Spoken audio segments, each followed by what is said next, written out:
Welcome to Fashion Reverie Talks. I am Cicely Daniels. And I am Tiana Ibrahimovic. Fashion Reverie takes you from the front lines of fashion to the front row. All of Fashion Reverie Talk segments are based on published content found on fashionreverie.com. So remember, if you want more information on the segments, go to fashionreverie.com. So this week, we bring you an interview with fashion designer Teddy VonRanson and Fashion Reverie Associate Editor Sydney Yeager, who talks about her article, How Mysterious Was the Mysterious Mr. Lagerfeld? If you like this episode, and I'm sure that you will, don't forget to click the subscribe button. We start every episode with our fashion news. All of our news segments are based on the fashion news alerts found on fashionreverie.com. Okay, so let's get jumping into the current events in fashion. This week, I will start us off. So for those who are not aware, obviously, Calvin Klein is always having great new campaigns, but right now they have a new campaign celebrating the LGBTQIA plus community. And they launched this past Tuesday, the brand dubbed Let It Out. And the campaign was shot by Kareem Sabli and had famous actors celebrating individuality and authenticity. And it's highlighting the This Is Love collection, which features underwear styles with rainbow colors and bold colors and mesh fabrications. And as we all know, Calvin Klein has been a long supporter of the LGBTQIA plus community, and they have committed over $220,000 to NGOs that help support these causes. And so we're excited for their new campaign. Sounds good. I think those pieces will also be fun as an intro to the summer, because obviously they will be useful for the warmer weather with the colors and everything else. Absolutely. So we have another stunning cover that we have to talk about, which is Ryan Gosling's GQ cover. He is the new Ken.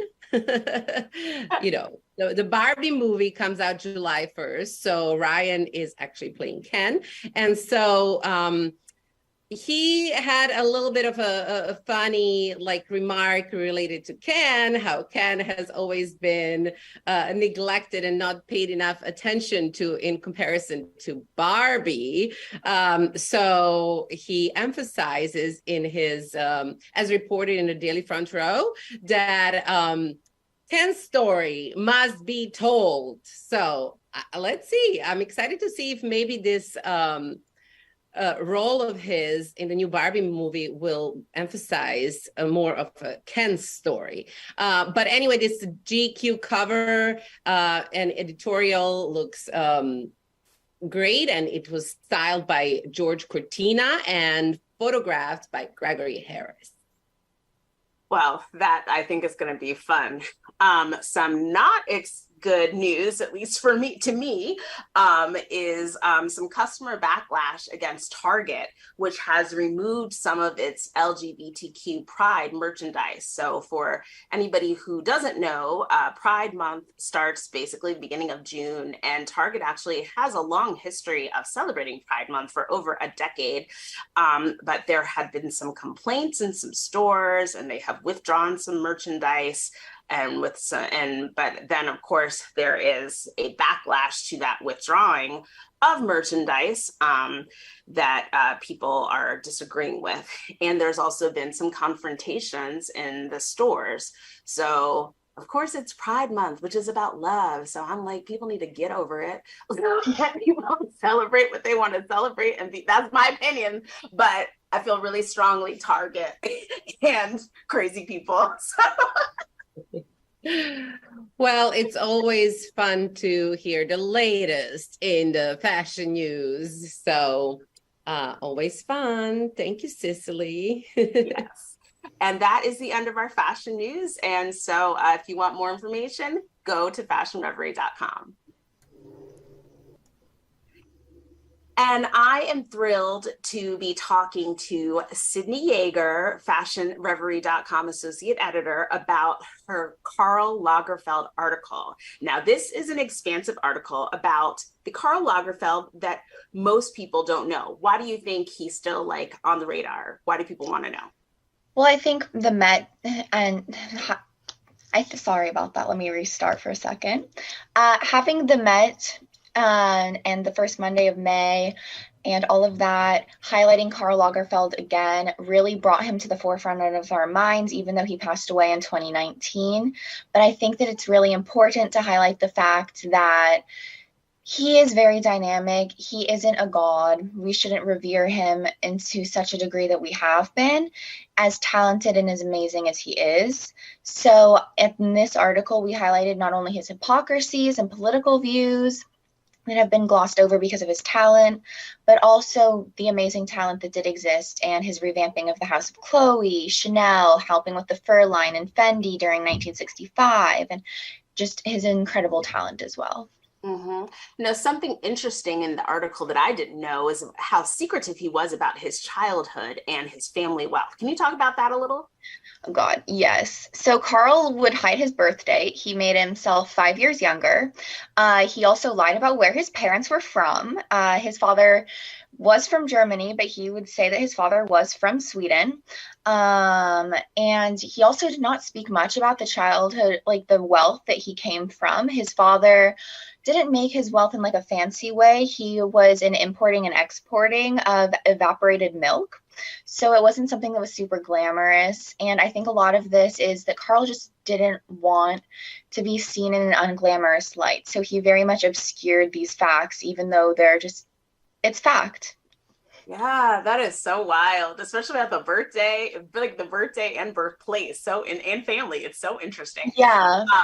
So there are several documentaries that speak to Lagerfeld being influenced by the American vitality of fashion illustrator Antonio Lopez and supermodels Grace Jones and Pat Cleveland. Can you elaborate a little bit about that? Mm-hmm. Yeah, so Antonio Lopez, Grace Jones, and Pat Cleveland all brought a lot more of a dynamic and bohemian thought process to how Karl saw his fashion world. And this was something that he particularly used at Chloe in the 70s, because the image of Chloe today, where we see it as very much a free spirit, independent brand, and how it's dressed in a much more bohemian light, that wasn't really existent before Karl. And he very much used the inspiration from Pat Cleveland, Antonio Lopez, Grace Jones, and how they dressed, how they drew for Antonio Lopez, how they styled things in order to bring that independent and more bohemian spirit to the brand.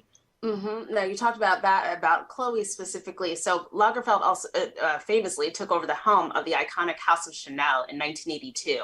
And at the time, Chanel as a brand was floundering. What did he do that really energized the House of Chanel? He threw out a lot of rules that Coco Chanel had. He very much changed the hemlines. Coco was very well known for not wanting hemlines to go above the knee. He threw that out.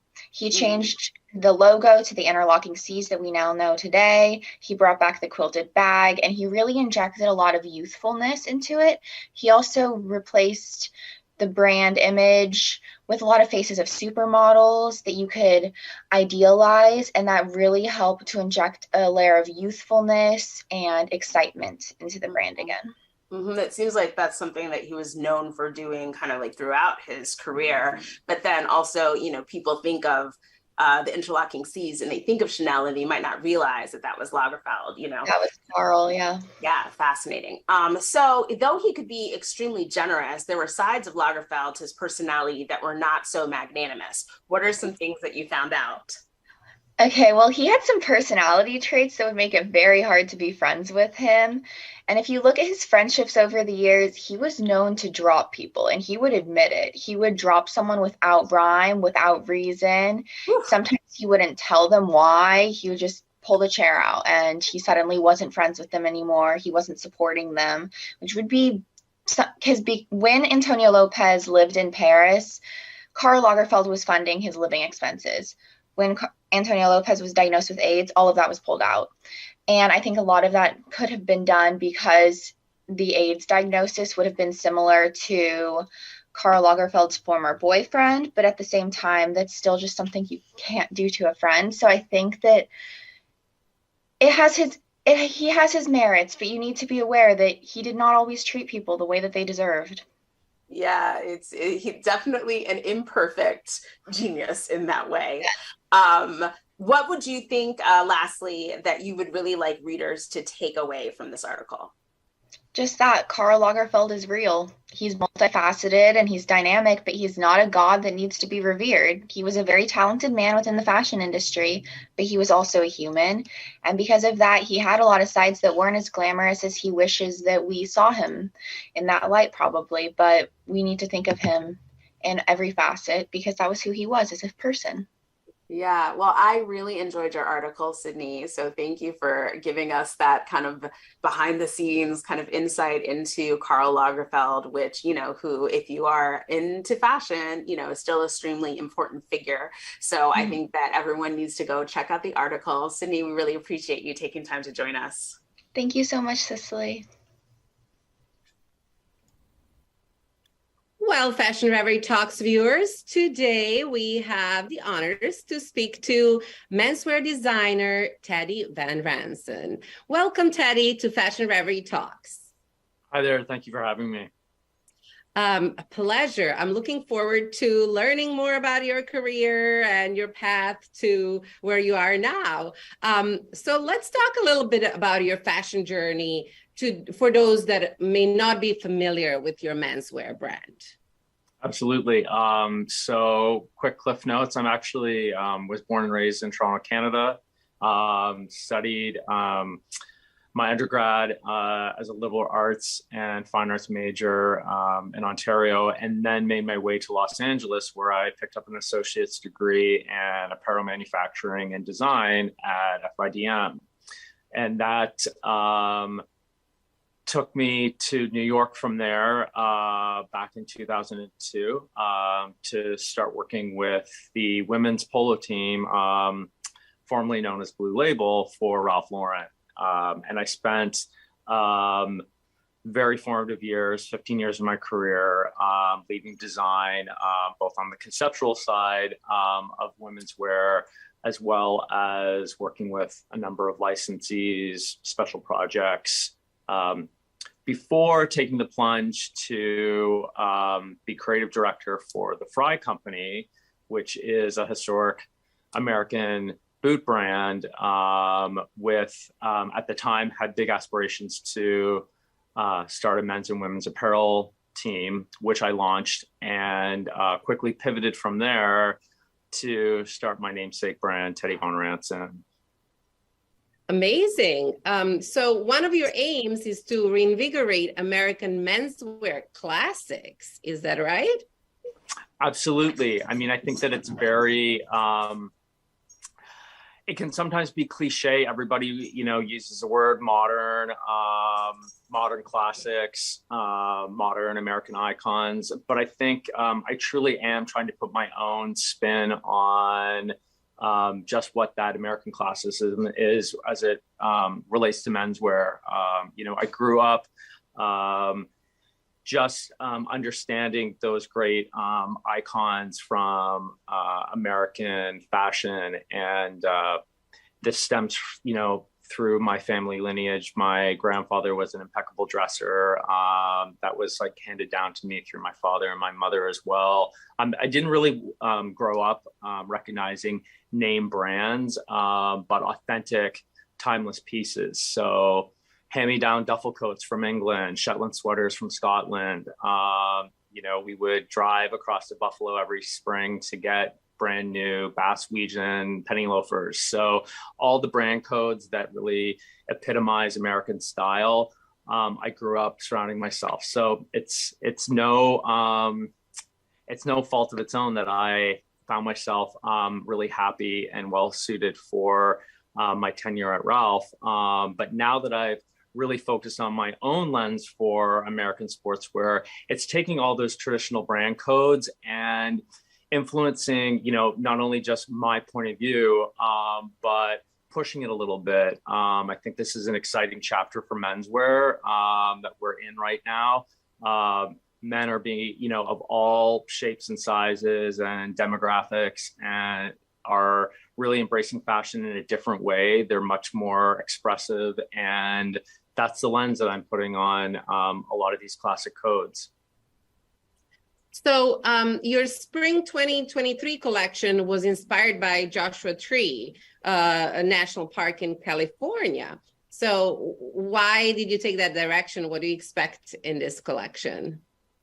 So, a lot of my brand has really juxtaposed the East Coast and the West Coast sensibilities of menswear. I had some very formative years, obviously, on the West Coast, and it definitely has that aspirational lens. I'm not the only brand that has, jumped deep into sort of the aesthetic of California living. I think it always has had this mystique about it. But beyond that, I definitely root it back in city living and, my life as a New Yorker and my life as a New York designer. But there's always that pull. I see, my customer or the modern American man as being very bi-coastal. So there's always threads, whether, it's an East Coast sweater pattern that has hand embroidered palm trees on it to show that tension or that juxtaposition of the East and West Coast. There's those elements that always are sort of fluid within the collections. So for spring, I was ready to do a desert collection and still wanting to look at the Americas. And, there's just been such a draw to Joshua Tree and Palm Desert by many people, not only in the surrounding areas of California, but from all parts of the world. There's a real sense of mysticism and relaxation that comes out of that part of the world. Those like clear skies, those beautiful sunsets, the shapes and colors of the Joshua Tree deserts are like no other. And really, every time I create a collection too, I try to immerse myself in a locale. So I spent some time in the desert early last spring and really soaked up everything it had to offer, and really wanted to have a different lens or my take always on the desert palette. I was experiencing the park early in the morning. We actually my husband and I stayed on New York local time. So we would be up at 4 a.m. We would be in the park by, just before 6. So we would catch that morning sunrise, and it casts a different light on the desert.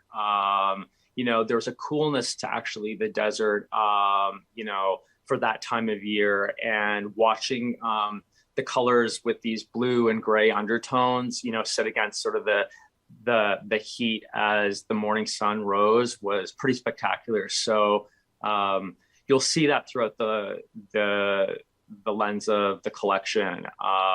There's those desert clays, there are those sun-kissed bronzes, but you see those cool hues coming through in the menswear fabrics as well. Amazing. So what's your take on sustainability? Sustainability is obviously not just a hot topic, but an essential topic in any industry, I think, in our world today. As an emerging brand, there's a lot of natural sustainable measures that I'm able to participate in just by working closer with local production, working with a lot of stock fabrics, reducing the carbon footprint with those means are very, very easy. But within the last 5 years, watching the world evolve and rethink all these strategies around sustainability, it's interesting to see how all the brand partners, whether it's the fabric mills or the manufacturers, are really putting sustainability at the top. So it's easier to funnel into your the landscape of your production profile, if you will, on really becoming more and more sustainable. Obviously, being groomed in, you know, a big company like Ralph Lauren with all of the efficiencies and advantages to take on all of these initiatives, I never felt confident in really promoting how sustainable I am until I know the direct carbon footprint from, you know, shipping the fabric to the emissions from the factory to the emissions from transportation to the end customer. I think it's really important to have like a clear, you know, give the customer clear visibility. So I do what I can right now as a small emerging brand, and thankful that the brand partners are 2 steps ahead of me now. And as I continue to grow, it's an essential part of my team that will continue to just foster sustainability. And, you know, my hope is, you know, when we are fully thriving as a big company, that, you know, we'll be 100% sustainable with a very clear footprint to how we got there. Amazing. So there is so much conversation in fashion about the new masculinity. What is your definition of new masculinity? And do you think there is a reflection of new masculinity in your collections? Great question. Interesting enough, this idea of new masculinity, I may have touched on it a little bit earlier as well when I was just talking about my vision for modernizing American classics. And if you look at my trajectory, you know, I did spend 15 years, formative years, as a women's wear designer. And it's interesting because, you know, I always say you can't study women's wear at Ralph Lauren without understanding menswear. And I think at the time it was great because I refined my skills for tailoring and all of the fundamental classifications of menswear. But then there was this whole element of women's wear that got to be sexy and playful and much more fashion forward than what was happening in menswear at the time. So if you fast forward to, you know, 5 or 6 years ago when I was just starting to conceptualize my own label, all of those details or the lens that I took to feminize masculine codes, I started to actually bring into my own collection. And I was never afraid to shop on the women's side of the store. I typically was drawn to women designers or women's brands that had a very masculine or tailored edge, but those brands also, what I was looking for was color, fabrication, and trend, because they were just getting it so much faster than menswear was. So that's what I brought to my my line, and also the use of fabrications too, drapier fabrics, silks, rayon blends. Things weren't so traditional anymore, and the use of color and patterns. So that's all happening now, and there's all different ends of the spectrum, and how gender lines are blending, and it's allowing men to be more creative, and certainly as a menswear designer, it's allowing me to be more creative as well. That's great. That's great. So what's next for you? What's your next move? Well, right now we are just finalizing production for fall winter 23, and we'll be shipping that out at the end of July to our brand partners and to our own DTC. There's a lot of really great growth happening for the brand, which I'm excited for. Almost a little bit of a reboot with fall winter 23, which is exciting. And I'm just finishing up my spring 24 line and getting ready for market, which will happen at the end of the month as well, going into July. So lots of big things are happening. I'm super excited, continue to push myself as a designer. Excited to see where the direction goes. Amazing. Well, thank you so much for joining Fashion Reverie Talks. It was a pleasure speaking to you. Pleasure meeting you guys. Thank you. Well, viewers, that's it for this episode of Fashion Reverie Talks. We would like to thank our special guest, fashion designer Teddy VonRanson, and fashionreverie.com associate editor Sydney Yeager. For information on these and other stories, go to fashionreverie.com. Thank you for watching.